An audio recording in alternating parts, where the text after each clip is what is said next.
In the first 2 centuries AD, great caves were hewn out of the mountains in the western Deccan. Enlightenment, the great truth beyond the world of forms, was the focus of meditation. The creative forces and the joy of life in the world were represented in divine yakshas and yakshis. These were filled with a sense of well-being and the fullness of life.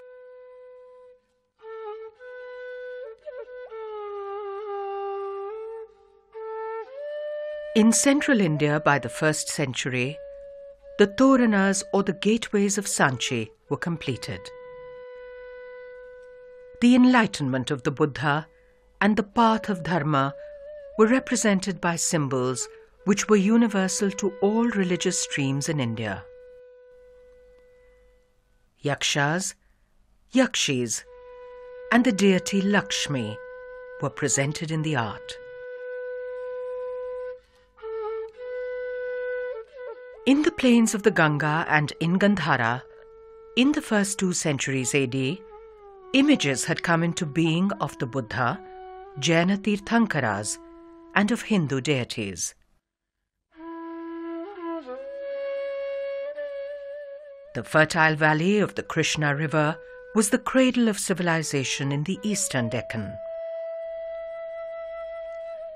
By this time it had become famous in the world for its fine textiles, particularly of cotton.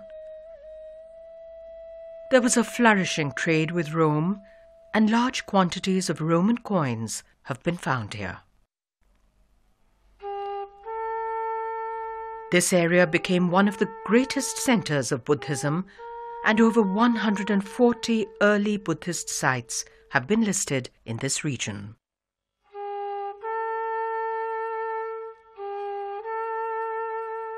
The Buddhist site of Amaravati is on the bank of the river Krishna, next to the ancient capital of Dharnikota in the present-day state of Andhra Pradesh.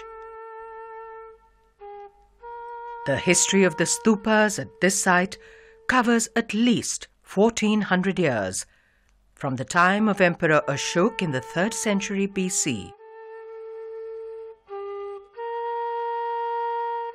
By the 1st century BC, the stupa was enlarged and sculpted limestone slabs with narrative sculptures were added. This drum slab shows the Buddha's enlightenment under the Bodhi tree. The footsteps and the parasols indicate his presence. The shallow relief, broad faces, turbans, and heavy earrings are reminiscent of other Shunga period art.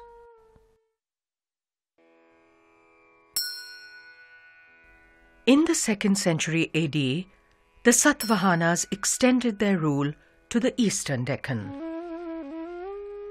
Under them, the sculptural reliefs of the magnificent stupa reached its culminating phase.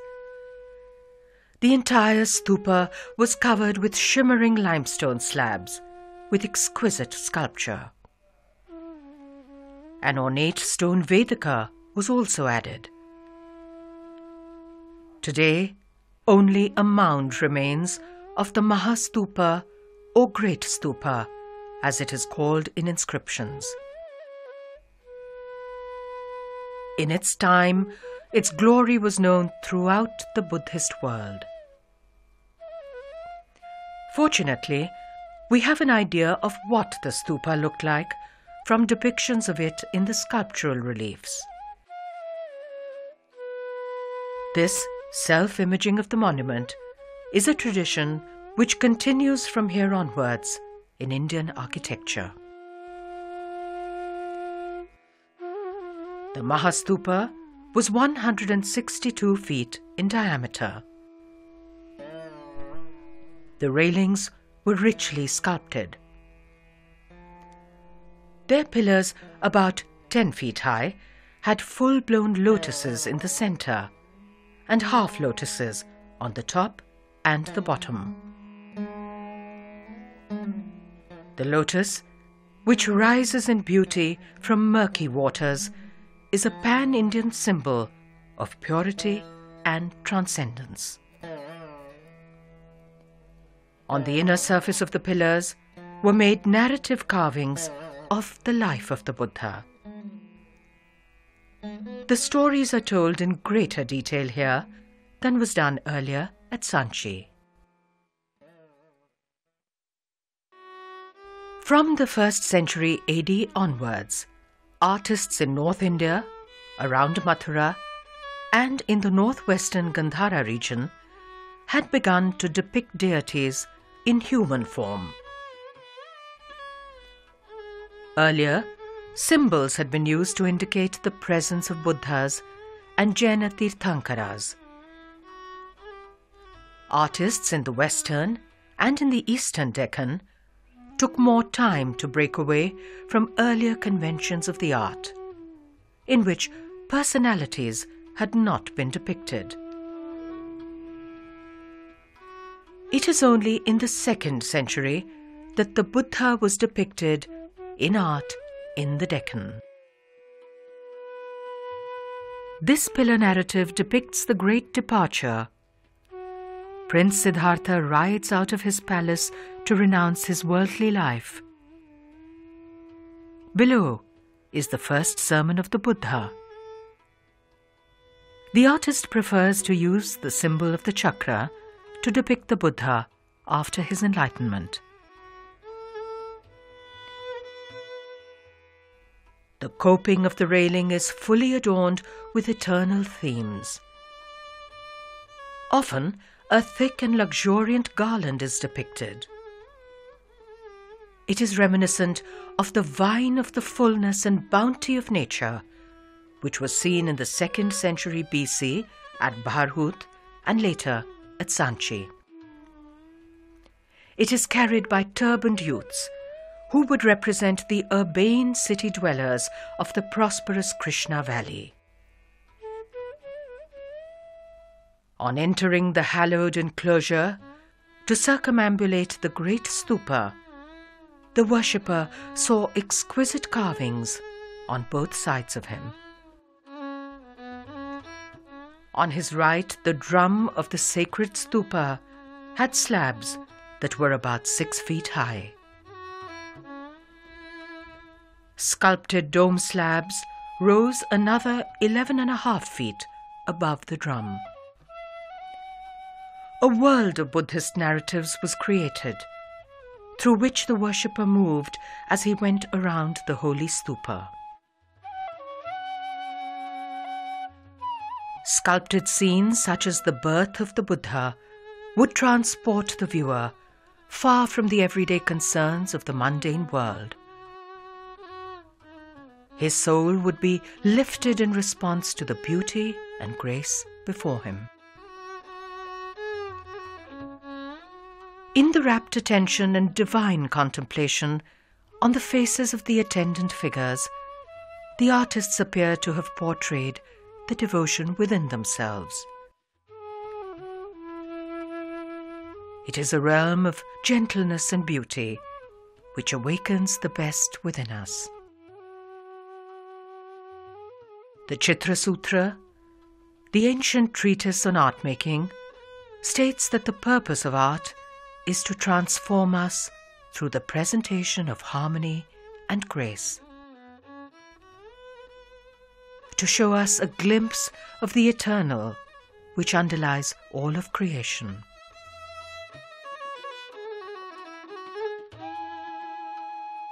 The reliefs of the 2nd century at Amaravati are deeply cut, which gives them the appearance of being fully in the round. The depth of the cutting permits the overlapping of figures on 2 and even 3 planes. Each figure is individual and possessed of life and movement of his own. The variety of poses is infinite. The artists are confident and appear to discover new possibilities of the depiction of the human form. there is a vitality and rhythm in the closely grouped compositions. Activity is contained within a sense of grace which prevails on all forms. The figures portray a quality of surrender to the harmony of existence. The sumptuous richness of the carvings is a fulsome celebration of the divinity which is all around us.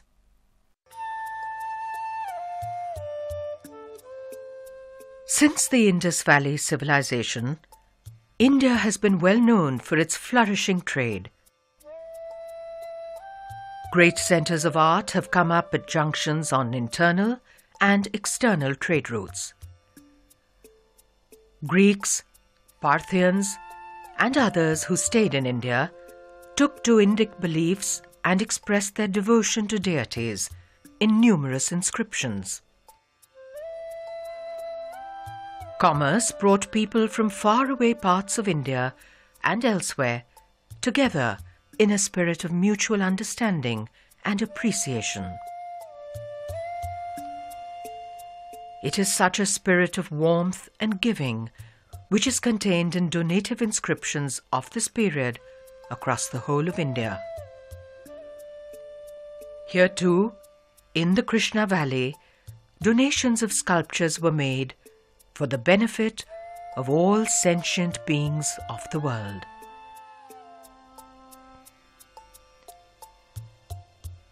The exquisite phase of the Amaravati art was under the rule of the Satvahana rulers. They were devoted to Hindu deities and were fully benevolent to the Buddhist Sangha. However, as in central and western India, this was an art of the people. The individual pillars and sculptures were the donations of lay people and the monastic community. Nuns outnumber monks in the donative inscriptions, and many of them hold high religious titles. Everywhere in ancient Indian inscriptions, it is seen that women enjoyed a high economic and social status. So what emerges from a study of the inscriptions is an understanding of the social fabric of ancient India and the wide range of people who contributed to the monument. And what becomes apparent is that women played an especially important role. In fact, the women folk of the royal court were often the chief patrons of Buddhism, while their husbands and the other princes in the court were supporting old traditional sacrifices in the Vedic mode. Besides the Buddha figures in the reliefs, a number of freestanding Buddhas have been found at Amaravati and other sites of the Andhra region. They date from the 3rd century onwards. These are quite different from the Buddha figures which were being made at Mathura and Gandhara and show an independent artistic conception. They are dignified and serene. These were to be the models for the Buddhas of Southeast Asia.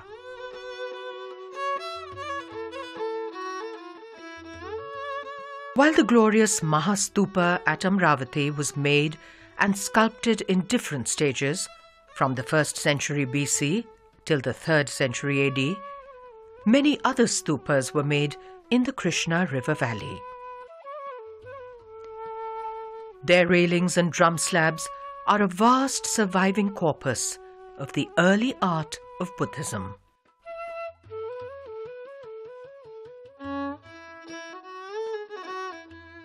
In the 3rd century, the power of the Satvahanas began to fade. However, the tradition of art which had blossomed under them continued.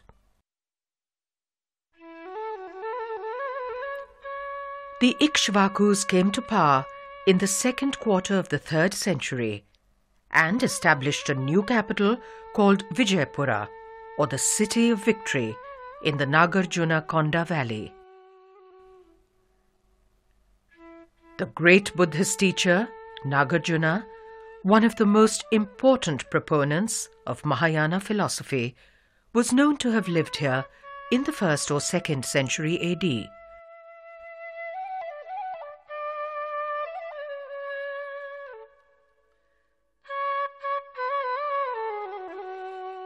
The area continued as a most important center for the development of Buddhist philosophy under the Ikshvakus.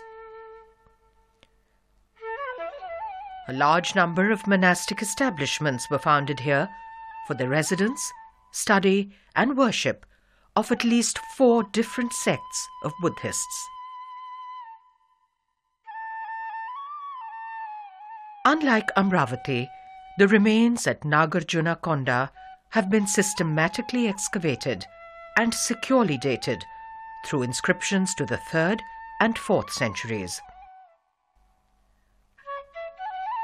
The original site was submerged by the making of a dam in recent years. However, the edifices were carefully reconstructed and preserved for the future. In the Indic tradition, theology was never confined by dogmatic beliefs. Early literature is full of accounts of public intellectual discussions between the teachers of different sects. This climate in which different sects and philosophies coexisted is seen in the remains at Nagarjunakonda. Chaityagrihas with stupas are made next to shrines with statues of the Buddha. Worshippers of both share a common vihara or monastic residence. The style of the sculpture here is very similar to the last phase at Amaravati. The figures are lively and full of movement. They are cut deep into the stone. The tradition is continued here of the depiction of the stupa on sculptural slabs of the monument. The Gandharvas, who bring offerings, are a constant motif in Indic art from the 2nd century BC. Queen Maya gave birth to the Buddha while standing under a sal tree. The artist depicts her in the continuing style of the Shalabhanjika, who presents the flowering abundance of nature. Her name, Maya, means the illusory nature of the world of forms around us. It is there as a reminder to the devotee.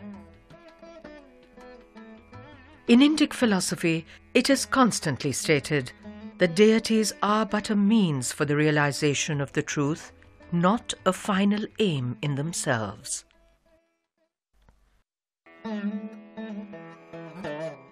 The great departure of Prince Siddhartha is depicted.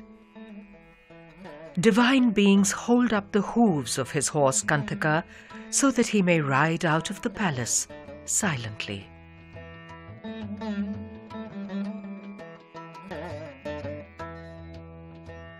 The creative force of nature is expressed in yakshis, whose mere touch causes the trees to blossom. These continue as a theme from the earliest stupa railings of Bharhut. From the rock-cut Chaityagrihas of Karle, from the 1st century AD onwards, yakshas and yakshis are also seen together.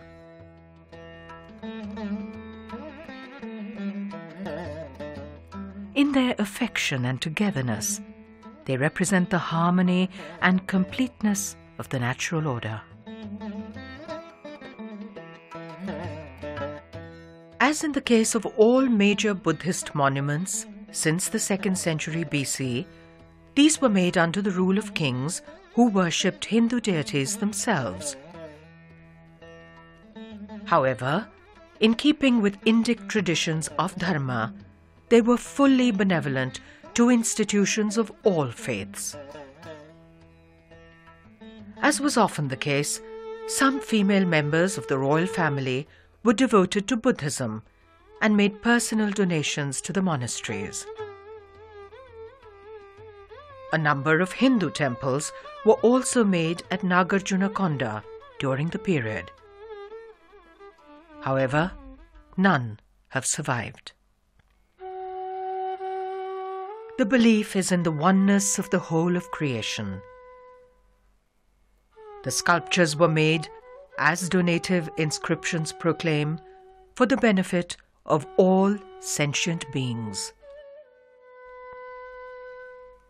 The artist continues to present before us the grace which underlies all that is around us. That grace which is also deep within each of us, and we respond to it when it is presented before us in art. Earlier, the art brought to us the vital and living world of nature, in which man was only one part of its existence. The focus has shifted. Some of the joy and frolicsome world of creation has been left behind, as the emphasis has come more on men and women.